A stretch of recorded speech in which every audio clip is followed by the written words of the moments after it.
तो नमस्कार। आज हम आपके लिए एक सैम्पल पेपर लेके आए हैं, अभ्यास प्रश्न पत्र, जो कि अभी हाल ही में शिक्षा निदेशालय राष्ट्रीय राजधानी क्षेत्र दिल्ली सरकार द्वारा एक अभ्यास पत्र निकाला है मिड टर्म के लिए 2025-26 कक्षा सप्तमी विषय संस्कृत। ठीक है, तो ये पत्र आपका 2.5 घंटे का है अभ्यास पत्र और पूर्णांक है 60 नंबर का। इसमें लिखा हुआ है सर्वे प्रश्नाः अनिवार्याः, सभी प्रश्न अनिवार्य है। उत्तराणि संस्कृतेनैव लेखनीयानि, उत्तर आपको संस्कृत भाषा में ही लिखने हैं। प्रश्नानाम उत्तराणि खंडानुसारेण क्रमेणैव लेखनीयानि, प्रश्नों के उत्तर आपको खंड के अनुसार क्रम से लिखने हैं। फिर है प्रश्न संख्या अवश्यमेव लेखनीया, प्रश्नों की संख्या आपको अवश्य लिखनी है।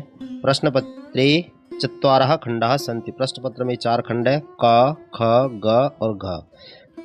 का खंड जो है अपठित अवबोधन है, जो 8 नंबर का आएगा। खंड ख जो है रचनात्मक कार्य है, 12 नंबर का। खंड ग अनुप्रयुक्त व्याकरण है, 18 नंबर का। और खंड घ पठित अवबोधन है, ये 22 नंबर का है। तो चलिए खंड का शुरू करते हैं। एक पैराग्राफ आएगा जो कि अपठित अवबोधन होगा। प्रश्न नंबर 1, अद्योलिखितम गद्यांशं पठित्वा प्रदत्त प्रश्नानाम उत्तराणि संस्कृतेन लिखत। अद्योलिखित नीचे दिए गया गद्यांश है, उसको पढ़कर आपको प्रश्नों के उत्तर देने हैं। तो ध्यान से देखिएगा, ये आपके पास पैराग्राफ है, इसको आप स्वयं पढ़ें। ठीक है, इसको आपको खुद ही पढ़ना है। हम प्रश्न करते हैं एक पदेन उत्तरत। पहला है बालकः कदा उत्थाय प्रार्थनां करोति, तो हम इस लाइन को ढूंढेंगे ऊपर कहाँ पे है। बालकः उत्थाय प्रार्थनां करोति, देखो बालकः, ठीक है, उत्थाय प्रार्थनां करोति ये है। तो पूछ रहा कब उठता है, कदा मीन्स होता है कब, तो आंसर आएगा आपका प्रातः काले। ठीक है, पहले का आंसर है आपका प्रातः काले। दूसरा है बालकः कस्य उपदेशं शृणोति, बालक किसके उपदेश सुनता है, तो इस लाइन को ढूंढेंगे कि गुरुः उपदेशम शृणोति।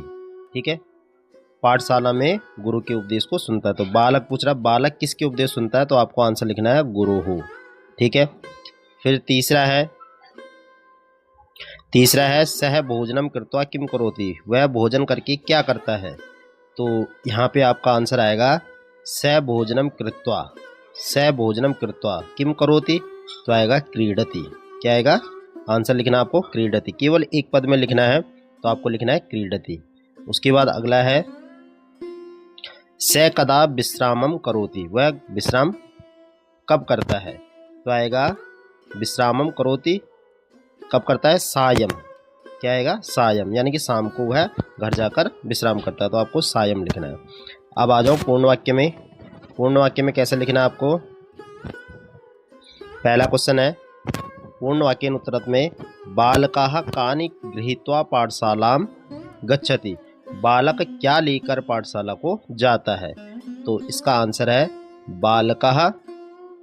ठीक है, पहले यही लिखना हमने बालकः, इसको ढूंढना है। गृहीत्वा पाठशालां गच्छति, गृहीत्वा पाठशालां गच्छति यहाँ पे मिला, तो आपको लिखना है पाठ्य पुस्तकानि, पूरा लिखना है इसको बालकः। ठीक है, बालकः पाठ्य पुस्तकानि गृहीत्वा पाठशालां गच्छति, ये आपका पूरा आंसर यहाँ पे आपको लिखना है। फिर दूसरा है बालकः पाठशालायां किम किम पठति, बालक पाठशाला में क्या क्या पढ़ता है, तो आपका यहाँ पे देखो आंसर। ठीक है, तो तत्र नहीं लिखना, आपने लिखना है सबसे पहले लिखेंगे आप बालकः, फिर लिखेंगे पाठशालायां, फिर लिखेंगे गणितम, संस्कृतम, विज्ञानम, सामाजिक विज्ञानम च पठति, इतना आपको केवल लिखना है। तो ये आपका पूर्ण वाक्य में था। ठीक है, आपकी स्क्रीन पर भी आंसर आप आराम से देख सकते हैं। अब आते हैं इसके सा पे। ठीक है, ई वाला है यथा निर्देशम उत्तर, जैसा निर्देश दिया गया वैसे ही करना है, केवल प्रश्न द्वयम, केवल 2 प्रश्न करने हैं, 3 दे रखे हैं। ठीक है, तो देखिए बालकः, यहाँ से यहाँ तक एक लाइन है, बालकः प्रातः काले प्रार्थनां करोति, बालक प्रातः काल में प्रार्थना करता है।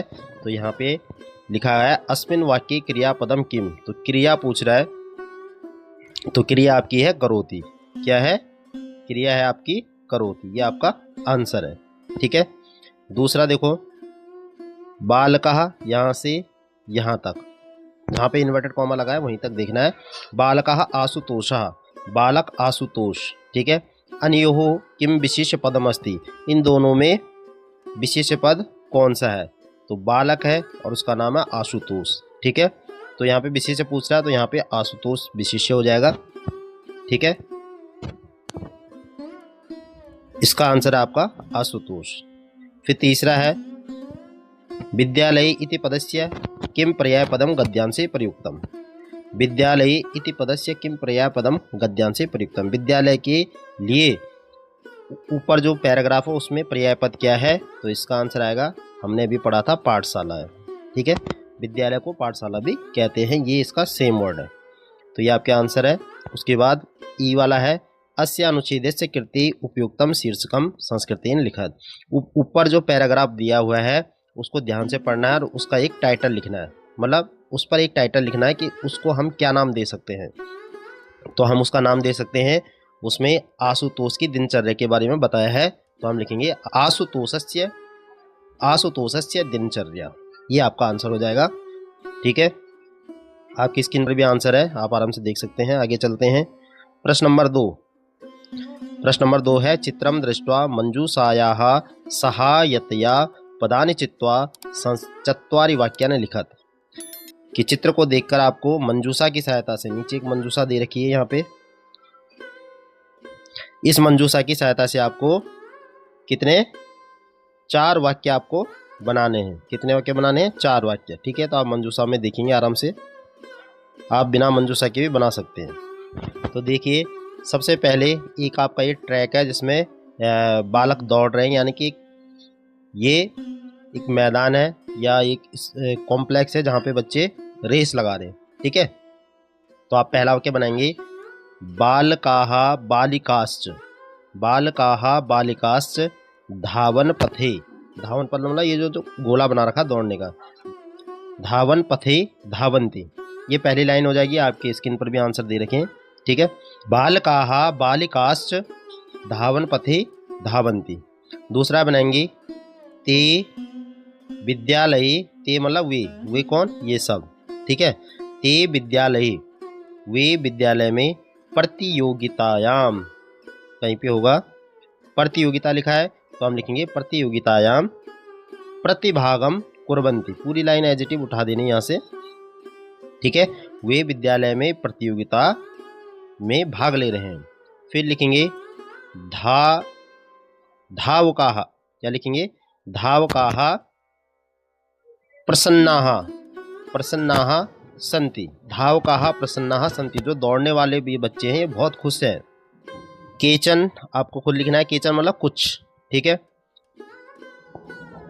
केचन मतलब कुछ। उसके बाद लिखेंगे प्रथमः द्वितीयः तृतीयम, तृतीयम, प्रथमम द्वितीयम तृतीयम वा पुरस्कारम, वा पुरस्कारम, पुरस्कार मतलब पुरस्कार मिलना। ठीक है, और प्राप्नुवन्ति मतलब प्रथम और द्वितीय और तृतीय आने वालों को क्या मिलता है? पुरस्कार दिया जाता है। ठीक है, तो इस प्रकार से आप ये 4 लाइनें बनाएंगे। उसके बाद आगे चलते हैं। उसके बाद अथवा में एक और है मम विद्यालय के ऊपर। ठीक है, मम विद्यालय के ऊपर अथवा में है, या तो आप ऊपर चित्र वाला कर सकते हैं या मम विद्यालय पे कर सकते हैं। तो इस पे जो 4 लाइनें बनेगी वो क्या बनेगी? सबसे पहले आप लिखेंगी मम विद्यालय से नाम, फिर आपको अपने विद्यालय का नाम लिखना है। ठीक है, फिर लिखना है लास्ट में अस्ति, मम विद्यालय से नाम अस्ति, यहाँ पे आपको अपने विद्यालय का नाम लिखना है। दूसरा लिखना है, दूसरी लाइन, मम विद्यालय, मेरे विद्यालय में बहुत छात्र हैं। मम विद्यालये बहवः छात्राः सन्ति, मम विद्यालये बहवः छात्राः सन्ति। ठीक है, तीसरी लाइन लिखनी है, मम विद्यालय, मेरे विद्यालय में शिक्षकाः शिक्षिकाश्च, मतलब मेरे विद्यालय में मेल टीचर भी है और फीमेल टीचर भी है। मम विद्यालये शिक्षकाः शिक्षिकाश्च सन्ति।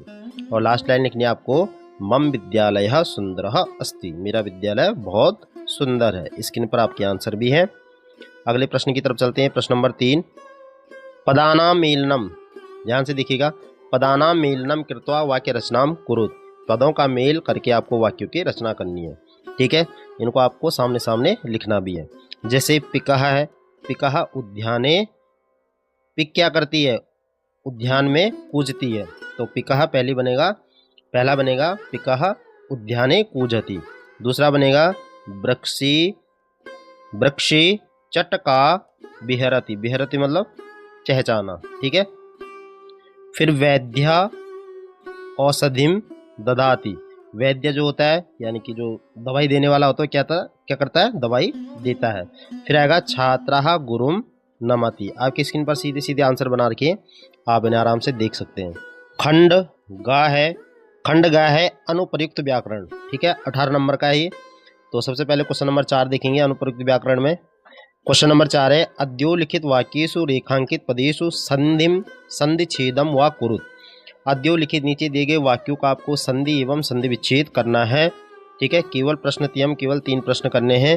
तो पहला है आपका मम गृहम अभितः, मेरे घर के दोनों ओर देव प्लस आलय अस्ति, ठीक है, देव प्लस आलय, तो आपका आंसर बनेगा देवालय, देवालय। देव में वा में आ की मात्रा और उधर बड़ा आ है, तो छोटा आ प्लस बड़ा आ मिलके बड़ा बन जाएगा, देवालय अस्ति। दूसरा है अहम विद्यालयम, तो विद्यालय का बनाना आपको विद्या प्लस आलयम, विद्या प्लस आलयम गच्छामि। तीसरा है मम मित्रम पुस्तक प्लस आलये पत्रिकाम पठति, तो पुस्तक प्लस आलय, इसका बनेगा पुस्तकालये, पुस्तकालये। इसके बाद चौथा है विद्या प्लस अर्थी, तो क्या बनेगा, विद्यार्थी विद्या अध्ययने श्रमः करोति। प्रश्न नंबर 5 है अद्योलिखितम प्रकृति प्रत्ययम संयुज्य विभज्य व पदानि सृजत। अद्योलिखित जो शब्द दिए हुए हैं उनका प्रकृति प्रत्यय करना है, उनको जोड़ना भी और तोड़ना भी है, ठीक है।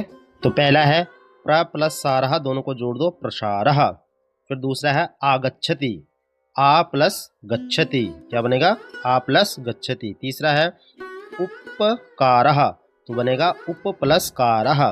फिर है प्र प्लस विशति, प्रविशति। सम प्लस चारः, तो क्या बनाएगा, सम का जो माँ है वो बिंदी हो जाएगा संचारः, ठीक है, सा के ऊपर बिंदी हो जाएगी संचारः। फिर प्रश्न नंबर 6 आपका उचित क्रियापदेन रिक्त स्थानानि पूरयत। उचित क्रिया भरकर आपको रिक्त स्थानों की पूर्ति करनी है। केवल प्रश्न 3 करने हैं। तो पहला है इसमें अहम विद्यालयम गच्छ प्लस लट, तो गच्छ से गच्छति गच्छता बनेगा लट लकार में, और अहम आ रहा है तो हमारा आंसर आएगा गच्छामि, उत्तम पुरुष का एक वचन गच्छामि, क्योंकि अहम उत्तम पुरुष का एक वचन है। अहम विद्यालयम गच्छामि।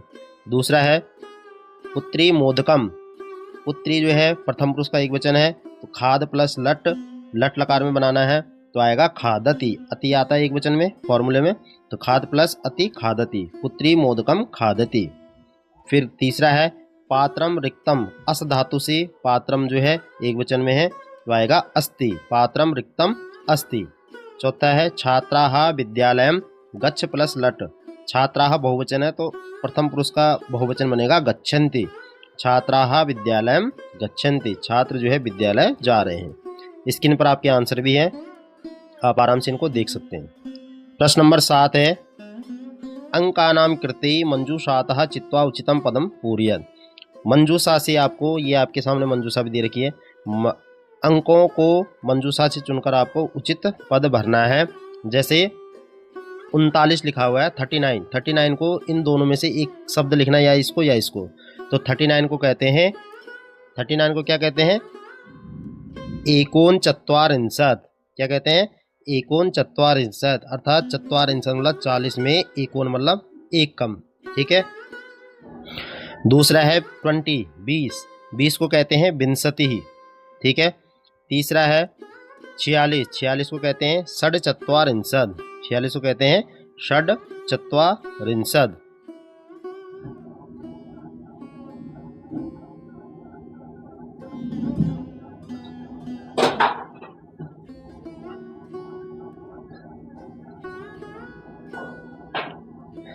और उसके बाद है 13 को कहते हैं त्रयोदश, ठीक है। पांचवे पे है 19 को कहते हैं एकोनविंशति, क्या कहते हैं, एकोनविंशति। तो ये आपका आंसर है, यही आपको लिखने हैं। आगे बढ़ते हैं प्रश्न नंबर 8 पे। प्रश्न नंबर 8 है उचित शब्द रूपाणी चित्वा रिक्त स्थानानि पूरयत। उचित शब्दों के रूप भरकर आपको रिक्त स्थानों की पूर्ति करनी है। इन 3 दे रखे, तीनों में से एक भरना है। पहला देखा रमेशः गच्छति, रमेश जाता है तो कहाँ जाता है? देवालय। देवालय को जाता है अर्थात मंदिर को जाता है, तो आंसर हो जाएगा आपका देवालयम। क्या हो जाएगा? देवालयम। दूसरा है बालिका पत्रम लिखति, बालिका लिखती है तो किससे लिखती है? साधन क्या है? हाथ, तो हस्तेन, तृतीय व्यक्ति हस्तेन, तो दूसरे का आंसर हो जाएगा आपका हस्तेन, ये वाला। ठीक है। तीसरा है सत्येन धार्यते, तो सत्येन धार्यते किसने सत्य को ग्रहण किया है? पृथ्वी ने। एक वचन में आएगा पृथ्वी। सत्येन धार्यते पृथ्वी। आपकी स्क्रीन पर भी आंसर है, आप आराम से इनको देख सकते हैं। खंडघा, खंडघा पठित अवबोधनम, खंडघा है पठित अवबोधनम 22 अंक का। तो अब आपकी किताब से आ गए पैराग्राफ, इनको ढूंढ के लिखेंगे। ठीक है। अद्योलिखित गद्यांशम पठित्वा, अद्योलिखित गद्यांशम पठित्वा प्रश्नान उत्तरत। आपको नीचे दिए गए गद्यांश से पढ़कर प्रश्नों के उत्तर देने हैं। तो चलिए शुरू करते हैं। ये पैराग्राफ आपको पढ़ना है, ये आपका तीसरे पार्ट से है। ठीक है, तीसरे पार्ट से पैराग्राफ है, इससे आपको भरना है। तो सबसे पहले एक पद में भरते हैं। तो एक पद में है श्रीकंठा मित्रेण सह, श्रीकंठा मित्रेण सह प्रातः कतिवादने तस्य गृहम अगच्छत। तो देखो श्रीकंठा मित्रेण सह प्रातः तस्य गृहम अगच्छत, पूरा सेंटेंस मिला, केवल कति की जगह पे लिखना है नववादने। क्या लिखना है? नववादने। दूसरा देखो कृष्णमूर्तेः गृहे कियत् कर्मकरः सन्ति, कृष्णमूर्ति के घर पर कितने कर्मकर थे, कितने सेवक थे? तो आपको आंसर लिखना अष्टौ। देखो यहाँ पे लिखा है वहाँ पे अष्टौ कर्मकरः, तो आंसर आएगा अष्टौ। ठीक है। पूर्ण वाक्य में चलते हैं। पूर्ण वाक्य में उत्तर देना, केवल एक प्रश्न करना है। पहला है श्रीकंठस्य आतिथ्यम के अकुर्वन्, श्रीकंठ का जो आतिथ्य सत्कार किसने किया? तो श्रीकंठस्य आतिथ्यम कृष्णमूर्ति, यहाँ पे लिखा हुआ है कृष्णमूर्ति ने। ठीक है। और उसके माता पिता ने आतिथ्य सत्कार किया था। और इसी का दूसरा है श्रीकंठस्य दुखम के मासे, श्रीकंठ का दुख क्या था? तो इसका आंसर आपको लिखना है श्रीकंठस्य दुखम यत तस्य गृहे, यत तस्य गृहे कहाँ पर है ये रहा, दुखम यत तव गृहे, तव की जगह आपको तस्य लिखना है, तस्य गृहे एको अपि भृत्यः नास्ति इति आसीत, इति आसीत। आपकी स्क्रीन पर भी आंसर है, आप चेक कर सकते हैं, आराम से देख सकते हैं। तो अब जाते हैं तीसरे पे। सा यथा निर्देशम उत्तरम, जैसा निर्देश दिया गया वैसे करना है। बहुवः कर्म करः, ये यहाँ से यहाँ तक एक पद है। और अनयोः पदयोः किम विशेष्य पदम, इसमें विशेष्य ढूंढना है जिसकी विशेषता बताई जा रही है। तो इसकी विशेषता आ गया आपका, विशेष्य पद आ गया आपका कर्म कराह। कर्म कराह ये विशेष्य पद है, बहुआ ये विशेषण है। दूसरा देखो चरणों, एक शब्द है चरणों, पदस्य किम पर्याय पदम गद्यांश से प्रयुक्तम, चरण के लिए यानी कि पैरों के लिए कौन सा शब्द गद्यांश में प्रयोग किया गया है? तो आपका आंसर आएगा पादौ। पादौ मतलब पैर, चरणों मतलब पैर। तीसरा देखो एतद् दृष्टा श्रीकंठा अकथयत अत्र किम क्रियापदम, यहाँ से यहाँ तक एक वाक्य है। ठीक है, कह रहा अत्र किम क्रियापदम, यहाँ पर क्रियापद क्या है? तो यहाँ पे जो क्रियापद है वो है अकथयत। क्या है? क्रिया पूछ रहा है तो क्रिया हो जाएगी अकथयत। ठीक है, स्क्रीन पर आंसर भी है। अब आ जाओ प्रश्न नंबर 10 पे।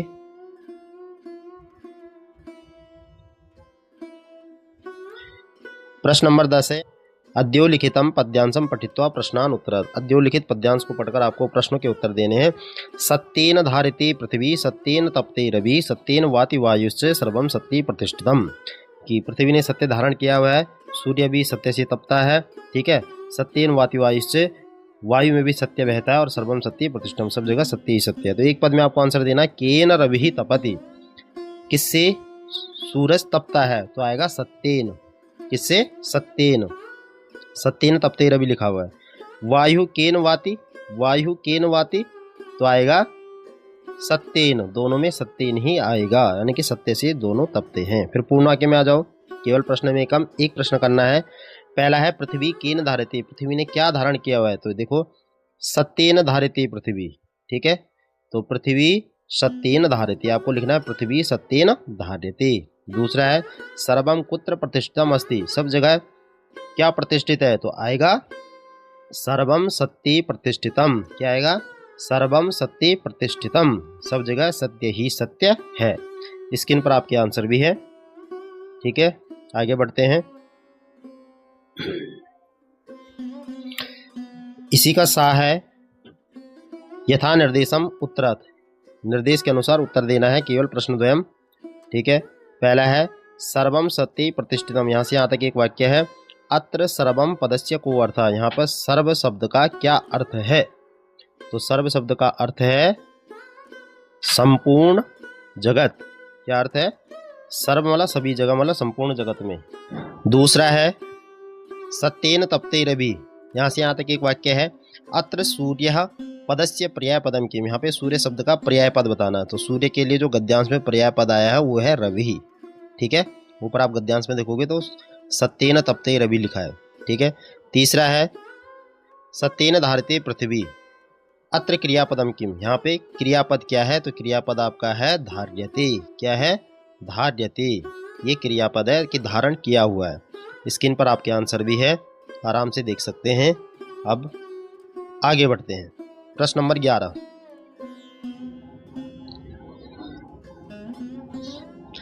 प्रश्न नंबर 11 है आपका अद्यो लिखितम संवादम पठित्वा प्रदत्त प्रश्नानाम उत्तराणि लिखत, अद्यो लिखित संवादम पठित्वा, नीचे एक संवाद दिया हुआ है, संवाद का मतलब है जहाँ आपस में बातें होती है, ठीक है, तो उसको संवाद कहते हैं। तो उसमें से आपको संवाद में से प्रश्नों के उत्तर छांटने हैं, तो ध्यान से देखिएगा। पहला आप ये खुद ही पढ़ लेना। पहला प्रश्न है आपका एक पदेन में, मनीषिताः देवताः कुत्र सन्ति, मनीषिताः देवताः कुत्र सन्ति, तो आपको आंसर लिखना है इसका गृहे, क्या लिखना है, गृहे, ठीक है, आंसर है आपका गृहे।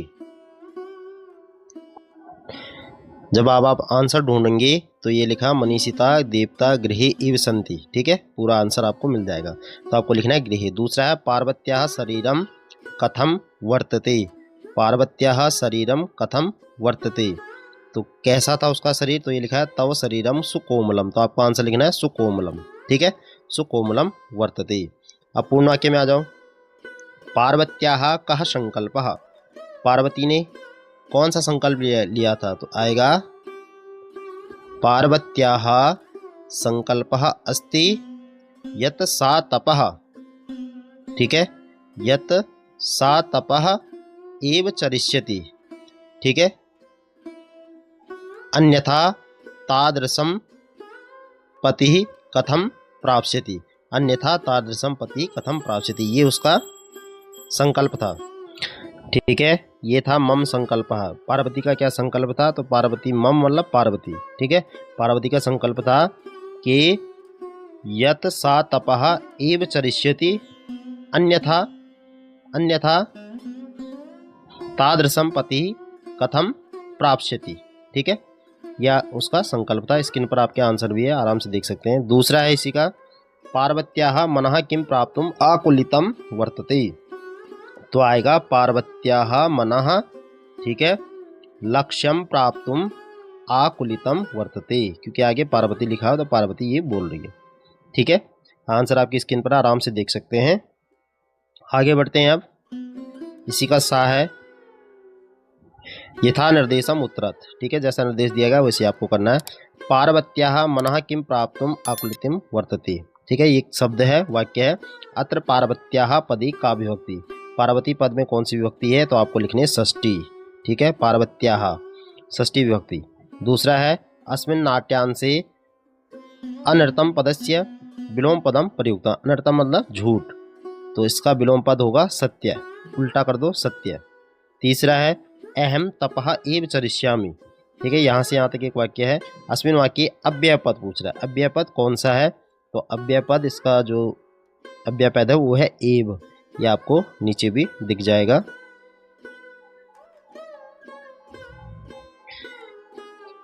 यहाँ पे देखो एव इसका अव्यय पद है। ठीक है, आगे बढ़ते हैं। प्रश्न नंबर 12, मंजूषाता समुचितानि पदानि चित्वा अद्यो लिखितस्य श्लोकस्य अन्वयम् पूरयत। आपको एक नीचे अन्वय दे रखा है, ये श्लोक है, इसी का अन्वय है और इसमें आपको मंजूषा दे रखी है, इससे आपको भरना है। तो आप ऐसे ही भर सकते हैं। देखिए हमें मिला यहाँ पे पृथिव्याम पृथिव्याम त्रीणि त्रीणि, फिर जलम, फिर सुभाषितम, ठीक है, संति। तो हमारे पास रह गया रत्नानि। तो पहले में आएगा रत्नानि, यहाँ पे आएगा रत्नानि। ठीक है, दूसरे में आएगा जल था, जलम के बाद अन्नम रह रहा है, तो दूसरे में देखो अन्नम। ठीक है, और तीसरे पे देखो पाषाण खंडेशु, पाषाण खंडेशु रत्न संज्ञा विधीयते, रत्न संज्ञा विधीय से क्या छूट गया, मूढ़ई। तो तीसरे में आएगा आपका मूढ़ई। इस प्रकार से इसको ढूंढना होता है, अन्वय करना होता है, आराम से आप कर सकते हैं। प्रश्न नंबर 13, प्रश्न नंबर 13 में आपको प्रश्न पत्रात अतिरिच्य, मतलब प्रश्न पत्र के अतिरिक्त स्व पाठ्य पुस्तकात, अपनी पाठ्य पुस्तक से स्मरणाधारेण याद करके किमपि श्लोक द्वयम, कोई 2 श्लोक संस्कृत में लिखने हैं। अब ध्यान रखना, आपको अपनी पाठ्य पुस्तक अर्थात कक्षा 7वीं की पाठ्य पुस्तक संस्कृत से आपको 2 श्लोक लिखने हैं, लेकिन आपको श्लोक वही लिखने हैं जो पेपर में ना आए हो। ठीक है, 2 श्लोक आपको ऐसे लिखने हैं जो पेपर में ना आए हो और आपको वो याद हो, वो 2 श्लोक यहाँ पे आपको लिखने हैं। तो ये आपके 4 नंबर का है, 2 नंबर का 1 श्लोक है। तो इस क्वेश्चन को जरूर करिएगा, आपको 2 श्लोक जरूर अवश्य ही याद करने हैं। कम से कम 4 श्लोक याद करें, जिसमें से 2 श्लोक अगर पेपर में आते हैं तो 2 आपके रह जाएंगे, वो आपको पेपर में लिखने हैं। तो छात्रों, आज हमने इस एक अभ्यास पत्र पर चर्चा की। ठीक है, उम्मीद करता हूँ आपको समझ में आया होगा। इस तरीके से ही आपका पेपर जो है मिड टर्म में आएगा। ये पेपर का फॉर्मेट है जो कि सरकार ने आपको लिए भेजा है कि किस तरीके से पेपर आपका बनकर आएगा। तो इसी तरीके से आपको इसको पढ़ना है। ठीक है।